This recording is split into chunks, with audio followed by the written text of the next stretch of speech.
Well, that sucked. Do they have the score still? I don't know if you can see the score all the way up there. Things were a little bit more fun last time we were in this building. It was the Nate Sestina show. We get the spitting, Chinano Onuaku. We get Daniel Orton trying to fight the whole team. It was great. The last time we were here, it was just a phenomenal experience. This one, not so much. No. It was a good first quarter. We can at least enjoy. It was good, yes. What that was, 3 quick threes. James Manor Bell. Yeah. Got off to a quick, nice hot. Andrew Harrison hit a big 3, made us feel all, happy dandy in here. And 15-12 lead after the first quarter. It was. DeAndre Liggins had a nice little finger roller at the rim, and we were like, you know what? Maybe we're going to get another one of those Nate Sestina experiences. That did not happen, folks. Well, we did, but the wheels fell off. The other team. Unfortunately, no thanks to one Montrezl Harrell, who was 24 hours removed from dropping 42 points in the Big 3 game, and then turned around and went for 35 in this one on 14 of 16 shooting. Just a man on a mission. It was on a whole different planet tonight. So that all sucked. All of it just sucked. But you know what doesn't suck? Our friends of coal. They don't suck. They're dedicated to informing and educating Kentucky citizens about the coal industry and its vital role in the state's future. Coal is resilient, reliable, and affordable, Zach. Head to friendsofcoalkentucky.org to learn more. Your takeaways from whatever the hell that was.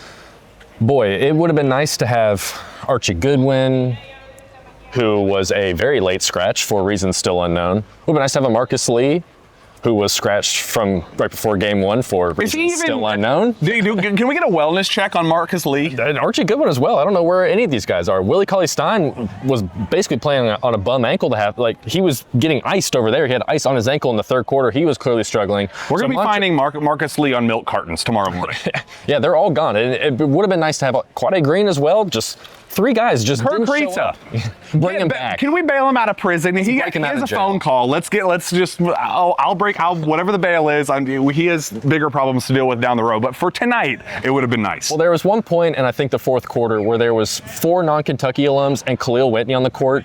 So you had a group of players that had a collective total games played at Kentucky of what, 9 out there? Like this was, this isn't even a UK alumni team anymore. Like Montrezl Harrell was just out there destroying everybody. I think there was triple teams coming his way at one point in the third quarter. Like you said, La Familia started 3 of 5 from 3. Let's see if I can figure it out real quick what they actually shot. Well, it doesn't have it right here for me. But I think they made 7 total threes the rest of the game. So it was just a struggle from start to finish. They had 18 fouls and 20 made field goals, La Familia. Fun. That can't be good. Yeah. So it was just not fun to watch. Andrew Harrison, I think, still ended up with like 19 points. 14 for Chris Coffey, who played well, relatively, but unfortunately he was on the receiving end a lot of the fourth quarter in the Elam ending was basically a highlight show on both ends of the floor for the Ville. You had highlight dunks, highlight blocks. It was just it was a myriad of errors, a comedy of errors for La Familia after that first quarter. John Hood was not too happy about it in the press conference and was addressed the whole roster situation. Saying it's not 20's fault, and I don't think it's 20's fault either. I think it's just you have guys that just bailed at the very last second. My question to him was, will Archie and or Marcus Lee be available on Wednesday? And then it turned into like a 5-minute tangent about roster construction and why don't blame top 20. So clearly there's some bad blood there and some bitterness about the lead up to today. Yeah, and that's how you get I think at one point it was a 25-point game. Our friend Stephen Peak had a stat that this is Kentucky's worst loss to Louisville since 1988. I think that's what he said. Louisville, and also Kentucky's worst loss. Yeah, you get the point. But if we're extending it that beyond to the Louisville Kentucky rivalry, it was just it was a historic loss from the half Kentucky guys that were out there trying to do anything out there. It really was just rough. Like DeAndre Liggins was gassed. It felt like by the end. He's 38 years old. He's just struggling. Good or bad that there's another game left? Oh God! It feels because La Familia. I think they had a 17-point lead in the first half, or the first half of game 1. Nearly blew that one. We watched that one from the sidelines of Peach Jam, where Ville had 2, I think, opportunities to win that game in the Elam ending and just happened to miss. So La Familia found a way to sneak that one out. But then Montrezl Harrell, like you said, was playing in a Big 3 game in Chicago. Yes, less than 24 hours ago, and then comes back and drops 35 points against. There was just no interior defense. So. It was bad. I will say KS Board was funny tonight. Shout out to all the people on KS Board for giving us. And there's a fan in 334 that I owe a beer to down the road. That's true. He asked us to go up and drink with him, but He had a Milan jersey on. Yeah. Big shout out to next one. Find us on Wednesday. I'll go have a beer with you on Wednesday. But it was a struggle. like you said, it's 1-1 now though. It's back. We're back to 0-0 going into Wednesday night. I think 6 o'clock is the game. Back in Memorial Coliseum. Great crowd on Saturday. Let's see if we can get another great crowd. You know, let's load up. Come on, Oscar, do it. Awesome. You're getting married on Saturday. What are you doing? I've gotten married before.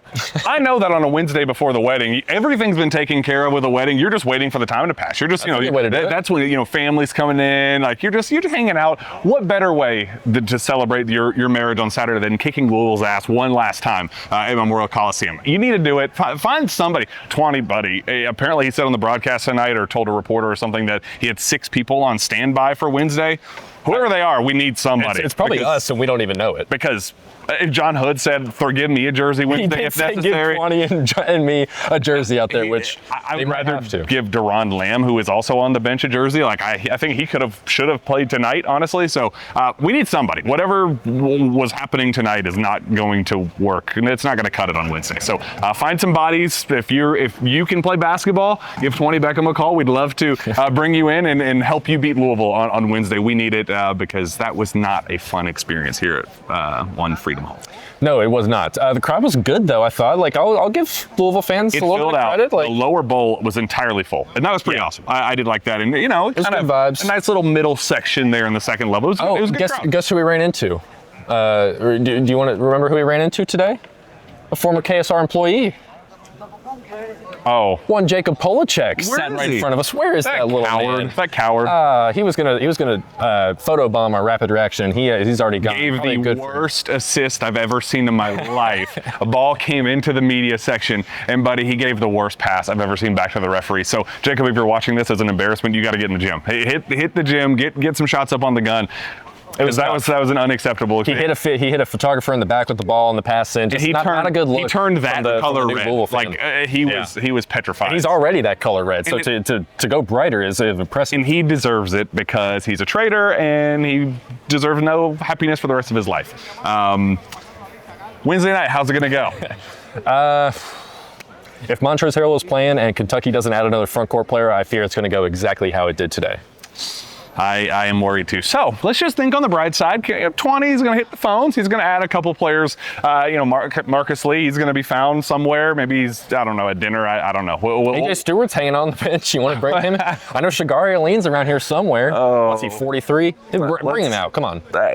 Anybody else would be great. It wasn't a lot of fun here at Freedom Hall, but it's never rivalrying is fun, and there was no sternum punching, no Drew Franklin injuries this time around, which was honestly a disappointment because if one of us got punched in the sternum, that probably means that La Familia won. So we didn't get that experience today. Unfortunately, we're going to leave this. I would take a punch for Kentucky. Absolutely. For sure. We're going to leave in health today. For Kentucky. So that's nice. But big shout out to our guy behind the camera, Sterling Homan, our Stephen Peak fill-in. He's down at SEC Media Days right now. Stephen had some great tweets going out on Twitter. If you haven't seen those, go check those out. His sarcasm was on another level tonight.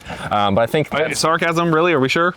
Are we positive? It's a little bit of mix from our friend Mr. There's Stephen definitely Peak, some truth in the just kidding with him. Yes, but overall, we tried to make the best of what we could with this, especially in the second quarter when we kind of knew how this was all going to end. So hopefully we can just ignore it all. I mean, like I said, it's 0-0 going into Wednesday. The last 2 games didn't happen. The fix was in. This is a TBT, setup. We knew that this was going to happen. All of this was to set up a game 3. It's like, I like that. It's like Scott Foster in the NBA. Sure. The extender. It's the extender. The extender. The TBT organizers, they intentionally extended it so we can get a game 3, and it's going to be sold out. Get to Memorial Coliseum. Let's celebrate a big time win over the Cards as deserved. So tough night here in Louisville. I got to get out of the city. I'm starting to kind of get a little itch and bed bugs kind of feeling. So I got to get out of here. Sweat and fireball. Yeah. Your beard is turning into a chin strap. It looks like over here. Something's happening over the last hour and a half. Crown Royale or something. Yeah, we got to. Yeah, so we got to get out of here. Thank you to all of you guys listening. Make sure you like, subscribe, comment, all of the things that YouTubers say, and we're going to get the hell out of here. Go Cats.